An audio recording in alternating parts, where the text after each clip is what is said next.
So hello MNS aspirants, welcome back to my YouTube channel. आज के video में हम लोग डिस्कस करने वाले हैं पूरा मेडिकल एग्जामिनेशन के बारे में, जो आपका सीबीटी एंड इंटरव्यू के बाद होता है एंड उसके बाद आपका मेडिकल टेस्ट होता है। उसके बाद आपका पूरा फाइनल सिलेक्शन हो पाता है, पूरी आपकी मेरिट बनती है, सब चीज चेक होती है, आप फिट हो BSc nursing in military service और नॉट, आप मिलिट्री के लिए सूटेबल हो या नहीं हो, कहीं आप अनफिट तो नहीं हो, कहीं आप किसी सिचुएशन में जहां आपको भागना पड़े, जैसे इमरजेंसी होती है कई बार मिलिट्री में तो यही होता है कि सपोज आपको कहीं वॉर की साइड भेजा जाए, अगर जितने भी आपके सोल्जर्स वगैरह होंगे तो आप उनके पास भाग सकते हो या नहीं भाग सकते, जब उनको इंजरी हो या कोई प्रॉब्लम हो। तो हम लोग इसमें ए टू जेड चीजें डिस्कस करने वाले हैं कि मेडिकल एग्जामिनेशन में एग्जैक्ट क्या क्या चीजें आप लोगों से पूछी जाएगी, आपके कौन से टेस्ट होंगे, क्या चीज आपकी देखी जाएगी, सब कुछ डिस्कस करेंगे। एंड अगर इसमें से आपकी कोई भी ऐसी चीज है जिसमें आपको कंफ्यूजन है कि दीदी मेरी ये चीज में प्रॉब्लम है, ये चीज में, तो आप लोग मुझसे बेझिझक होके कमेंट में पूछ सकते हो। मैं एक एक आपकी डाउट को सॉल्व करूंगी एंड आपको बताऊंगी, बहुत अच्छे से हर चीज एक्सप्लेन करूंगी। काफी सारे जो मेरे सब्सक्राइबर्स हैं वो आराम से जानते हैं कि वो कोई भी डाउट पूछे मैं उन्हें रिप्लाई करती हूँ एंड उनकी हर एक क्वेरी को जो मेरे मेरे को दिख पाता है कोई कमेंट, तो मैं रिप्लाई जरूर करती हूँ। तो चलो स्टार्ट करते हैं हम लोग। हम इसे complete medical examination A to Z information देखने वाले हैं। सबसे पहले मेडिकल एग्जामिनेशन आपका सीबीटी और इंटरव्यू के बाद होता है, मैंने आपको बताया है। फाइनल सिलेक्शन से पहले कैंडिडेट्स की मेडिकल फिटनेस चेक की जाती है कि वो एमएनएस के लिए सूटेबल है भी या नहीं है। ठीक है, नेक्स्ट पे चलते हैं हम लोग। क्या क्या होता है, सबसे पहले होगी आपकी डॉक्यूमेंट वेरिफिकेशन।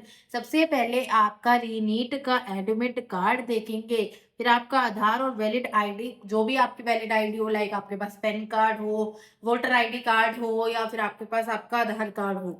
रिक्वायर्ड डॉक्यूमेंट जितने भी हैं आपके, वो सारे डॉक्यूमेंट्स देखेंगे। चाहे आपका नीट का स्कोर कार्ड होगा, चाहे आपका एमएनएस का जो आप सीबीटी हो उसको क्लियर कर लोगे आप इंटरव्यू के बेसिस पे, मतलब जितनी भी नेसेसरी इंफॉर्मेशन है आप लोगों की वो सब देखी जाएगी। उसके बाद आपका मेडिकल टेस्ट के लिए आगे आपको भेजा जाएगा। फोटोग्राफ वेरिफिकेशन आपकी होगी एंड और भी ज्यादा वेरिफिकेशन, और भी सारी वेरिफिकेशन होती हैं, वो आपको एट द पॉइंट पता चलेगा सारी चीजें जो जो गर्ल्स मेडिकल एग्जामिनेशन तक पहुंचेंगी। हाइट का क्राइटेरिया क्या होता है, मैंने आपको बताया मिनिमम जो हाइट है वो 152 सेंटीमीटर इन्होंने बोली है। 147 सेंटीमीटर एलिजिबल है हिल और नॉर्थ ईस्ट की कैंडिडेट्स एज पर आपके एएफएमएस के रूल की, मतलब कि अगर आप नॉर्थ साइड के हो, आप हिल हिल नॉर्थ ईस्ट साइड के हो, आप पहाड़ों की साइड के हो, तो आपको रिलैक्सेशन मिलता है हाइट में, जो कि होता है 147 सेंटीमीटर मिनिमम आपके पास होनी चाहिए। एंड जो अदर गर्ल्स है वो 152 सेंटीमीटर एंड 2 सेंटीमीटर का उन गर्ल्स को भी छूट मिलती है जिनकी एज 18 ईयर्स 17-18 ईयर्स के अराउंड होती है। ठीक है, वेट में क्या है, वेट में आपका हाइट के प्रोपोर्शन में होना चाहिए। मैंने ये कंप्लीट चार्ट आप लोगों को जब रजिस्ट्रेशन करना सिखाया होगा एमएनएस का कैसे करना है, या फिर जब आपके एमएनएस की इंफॉर्मेशन आई होगी, जो रजिस्ट्रेशन की पूरी डेट आई थी कि आपके इस तारीख से शुरू होंगे और इस तारीख पे आपके रजिस्ट्रेशन क्लोज होंगे एमएनएस के लिए, उस समय मैंने पूरा चार्ट डिस्कस किया था। जिसने नहीं देखा वो वहां से भी देख सकता है। एंड आप जॉइन इंडियन आर्मी की वेबसाइट पे जाके भी जो उनका पूरा ब्रोशर है बीएससी नर्सिंग का, उस पे भी आराम से हाइट का क्राइटेरिया देख सकते हो एंड वेट का, मतलब इतनी हाइट होनी चाहिए तो इतना वेट आपका होना चाहिए। उन्होंने बहुत स्पेसिफिकली स्पेसिफाई कर रखा है। सपोज अगर मेरी हाइट 150 सेंटीमीटर, तो मेरा वेट उसके हिसाब से कितना होना चाहिए तभी एक्सेप्टेबल होगा, वो इन्होंने दे रखा है। अंडरवेट हो या फिर ओबेसिटी हो एक्सेप्टेबल नहीं होती। अगर अंडरवेट हो या फिर आप ओबेसिटी ज्यादा होगी तो कुछ कंडीशन में वो लोग आपको रिजेक्ट कर देंगे। अगर उन्हें लगेगा कि ठीक है थोड़ी बहुत ओबेसिटी है, थोड़ा बहुत अंडरवेट है, तो आप लोगों को कुछ टाइम पीरियड देंगे उस चीज को, उस कंडीशन को ठीक करने के लिए। या फिर अगर उन्हें लगेगा कि यार ये तो बहुत ही ज्यादा ओबेसिटी वाली गर्ल है, बहुत ज्यादा हेवी वेट है एंड बहुत ज्यादा किसी का बहुत ही कम वेट है, तो परमानेंट रिजेक्शन भी आप लोगों को मिल सकता है। ठीक है, लेकिन अभी आप लोग इस चीज पे कॉन्सेंट्रेट मत करना। अभी आप ना सिर्फ अपनी हेल्थ पे कॉन्सेंट्रेट करो, अपनी फिटनेस पे ध्यान दो कि मुझे अगर मेरा वेट ज्यादा है तो मुझे अपने वेट को कम करना है, अगर मैं बहुत ज्यादा अंडर वेट हूँ तो मुझे अच्छे से डाइट लेके अपना वेट बढ़ाना है। ठीक है, अभी आप इस चीज पे ध्यान दो। ठीक है, general physical examination doctor check करते हैं आप बॉडी मतलब आपकी बॉडी कैसी है, पोस्चर कैसा है, मैं ऐसे सीधी बैठ पा रही हूँ नहीं बैठ पा रही हूँ, या आपके चलने का तरीका, आपके बैठने का तरीका, आपके उठने का तरीका, पोस्चर देखा जाता है, गेट वॉकिंग देखी जाती है, ओवरऑल फिटनेस से आपको जज किया जाता है। ठीक है, नेक्स्ट पे चलते हैं। आई का एग्जामिनेशन होता है। आई एग्जामिनेशन में आपका डिस्टेंट विजन देखा जाता है, डिस्टेंस विजन देखा जाता है, दूर की चीजों को क्या मैं देख सकती हूँ, पास की चीजों को क्या मैं देख सकती हूँ, कलर विजन कैसा है, स्क्विंट देखा जाता है, आई डिसीज तो नहीं है, आई की मूवमेंट में कोई प्रॉब्लम तो नहीं है, आई का एग्जामिनेशन पूरी तरह देखा जाता है। नेक्स्ट आपका होता है ENT examination, eyes nose throat. इसमें क्या देखा जाएगा, ईयर देखी जाए, सॉरी ईयर नोज थ्रोट, आपकी ईयर देखी जाएगी, आपकी नोज देखी जाएगी एंड आपका थ्रोट देखा जाएगा, आपकी हियरिंग कैपेसिटी देखी जाएगी, क्या आपको हर चीज आराम से सुनाई देती है, कोई प्रॉब्लम तो नहीं है हियरिंग में। डेंटल एग्जामिनेशन में आपके टीथ देखे जाएंगे, कोई टीथ कम तो नहीं है, पूरे के पूरे टीथ हैं या नहीं है, किसी टीथ में प्रॉब्लम तो नहीं है, गम्स देखे जाते हैं, ओरल हाइजीन देखा जाता है, डेली ब्रश करो जब तक आपका एग्जाम वगैरह, मतलब आप डेली जब तक एक मेडिकल एग्जामिनेशन नहीं, मैं तो कह रही हूँ तब तक क्या, हमेशा ही आपको सुबह एंड आपकी सोने से पहले आपको रेगुलर ब्रश करना चाहिए 2 टाइम्स आ डे। तो ओरल हाइजीन मेंटेन करो, कुछ बाहर की चीजें अवॉइड करो खाना, जिससे आपका बॉडी भी अच्छी रहे, आपका स्टमक भी अच्छा रहे, आपका माउथ भी अच्छा रहे, आपकी हर चीज अच्छी रहे। डेंटल इन्फेक्शन देखा जाएगा, कोई इन्फेक्शन तो नहीं है, कोई मतलब टीथ में प्रॉब्लम तो नहीं है, ये सब देखा जाता है। हार्ट एग्जामिनेशन, पल्स चेक की जाती है, ब्लड प्रेशर देखा जाता है, हार्ट की साउंड देखी जाती है, सब कुछ नॉर्मल है या नहीं है। नेक्स्ट नेक्स्ट पे चलते हैं। रेस्पिरेटरी सिस्टम देखा जाता है, lungs, breathing, asthma, chest examination सब कुछ किया जाता है। एब्डोमेन में आपका लिवर, स्प्लीन, हर्निया, स्वेलिंग, ये सब आपके टेस्ट के थ्रू चेक होते हैं, ये सब के टेस्ट होते हैं, टेस्ट के थ्रू आपकी सारी इंफॉर्मेशन ली जाती है एंड उसके बाद आपको देखा जाता है कि आपको किसी चीज में प्रॉब्लम है या नहीं है। मस्क्यूलो स्केलेटन मतलब कि आपके bones bones joints, muscle strength, limb deformity, ये सब चेक किया जाता है। स्पाइन एग्जामिनेशन में आपका स्क्लोइसिस, किफोइसिस, लॉर्डोइसिस एंड आपका स्पाइन डिफॉर्मिटी, ये सारे टेस्ट के थ्रू ही आपके चेक किए जाएंगे, मतलब सारी चीजें कि आपका स्पाइन सीधी है या मतलब आपकी स्पाइन की पोजीशन ठीक आ रही है या नहीं आ रही है, ऐसे शेप्ड में आ रही है या नहीं आ रही है, एंड आपको कोई डिफॉर्मिटी तो नहीं है बैठने उठने में, सब चीज चेक की जाती है। Next feet examination, flat foot, knock, knees check की जाएगी। स्किन एग्जामिनेशन, कोई स्किन की डिसीज तो नहीं है, फंगल इन्फेक्शन तो नहीं है, क्रॉनिक कोई स्किन प्रॉब्लम ऐसी तो नहीं है जो बहुत ज्यादा सालों से चली आ रही हो आपको, क्रॉनिक कोई डिसीज तो नहीं है स्किन के थ्रू।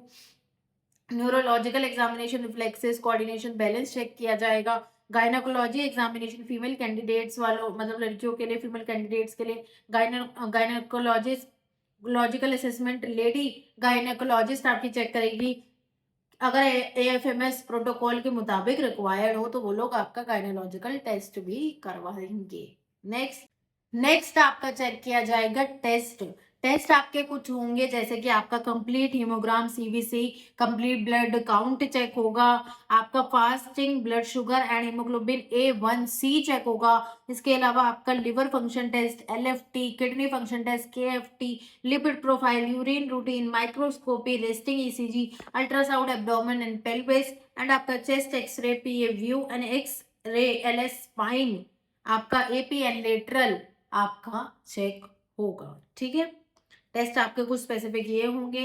कॉमन कोज क्या होंगे आपके अनफिटनेस के, जिससे आपका रिजेक्शन आपको मिल सकता है, जैसे आपको बहुत ज्यादा ओबेसिटी है, मैंने बताया बहुत ज्यादा कोई हार्ट की डिसीज है, सीवियर हार्ट डिसीज है, एक्टिव आपका ट्यूबरक्लोसिस है, TB है, आपको अनकंट्रोल्ड अस्थमा है, सांस लेने में दिक्कत है, बार बार पंप के थ्रू आपको सांस लेनी पड़ती है, uncontrolled asthma, severe spine deformity है, आपके पोस्चर में दिक्कत है, फ्लैट फुट है, नॉक नीज है, सीरियस आई डिसीज है, सिग्निफिकेंट हियरिंग लॉस है, सुनाई नहीं देता, एक्टिव स्किन डिसीज है, एपिलेप्सी है, मेजर साइकेट्रिक इलनेस है, किडनी डिसीज है, सीरियस लिवर डिसीज है, HIV या फिर सेक्सुअली ट्रांसमिटेड इन्फेक्शन आपको है, ठीक है। और इसमें एक चीज आप लोग नोटिस करोगे, सब चीजों के आगे सीवियर लिखा हुआ है। अगर आपको थोड़ी बहुत परेशानी है तो शायद आपका रिजेक्शन ना हो, लेकिन बहुत ज्यादा अगर उन्हें देखने को मिली कि नहीं बिल्कुल ही अनफिट है तो आपको रिजेक्ट कर दिया जाएगा, ठीक है। नेक्स्ट पे चलते हैं हम लोग। फाइनल डिसीजन फिट या अनफिट होगा तो फाइनल डिसीजन सिर्फ आपका AFMS स्पेशल मेडिकल बोर्ड ही लेता है। स्पेशल नोट, मेडिकल बोर्ड सिर्फ डिसीज नहीं देखता बल्कि ये भी देखता है कि कैंडिडेट आर्म्ड फोर्स की ड्यूटी किसी भी क्लाइमेट और टेरियन में सेफली परफॉर्म कर सकता है या नहीं कर सकता। मतलब यही बताया गया है कि अगर कोई मुसीबत आ गई, कहीं भागना पड़ गया, नर्सेज को यही है कि उन्हें मेडिकल ट्रीटमेंट के लिए देने के लिए अगर ऐसे किसी क्लाइमेट में भेज दिया गया जहाँ पे बहुत ज्यादा गोलीबारी हो रही है, बम फोड़े जा रहे हैं, बहुत ज्यादा वहां पे एक तरीके का वॉर चला हुआ है, तो क्या वो लोग वहां पे सरवाइव कर पाएंगे? क्या वो लोग सोल्जर्स का इलाज कर पाएंगे? क्या वो भाग पाएंगे दूर तक? क्या वो ऐसा मेंटल प्रेशर झेल पाएंगे? सब कुछ चेक होता है A to Z, and then आपको MNS में सेलेक्ट किया जाता है। तो ये पूरा वीडियो था हमारा मेडिकल एग्जामिनेशन की, सारी डिटेल्स हमने देख ली, किस किस चीज का आपको ध्यान रखने की जरूरत है। अगर आपको कोई अनफिटनेस है, मैंने वही बताया, अगर आप बहुत ज्यादा ओबेसिटी है आपको, तो आप अपना वेट कंट्रोल करने की कोशिश करो, जो टाइम है फिटनेस पे ध्यान दो। अगर आप अंडर वेट हो तो अपनी डाइट अच्छी करो, अपना वेट बढ़ाने की कोशिश करो। अगर आपको और कोई प्रॉब्लम है तो उसका सोल्यूशन निकालो, एंड आप कमेंट में मुझे बता देना कि दीदी मुझे ये प्रॉब्लम है, क्या मैं अनफिट हो सकती हूँ, क्या मुझे रिजेक्शन फेस करने को मिल सकता है। तो मैं कोशिश करूंगी आपके हर डाउट को सॉल्व करने का। And thank you for watching this video.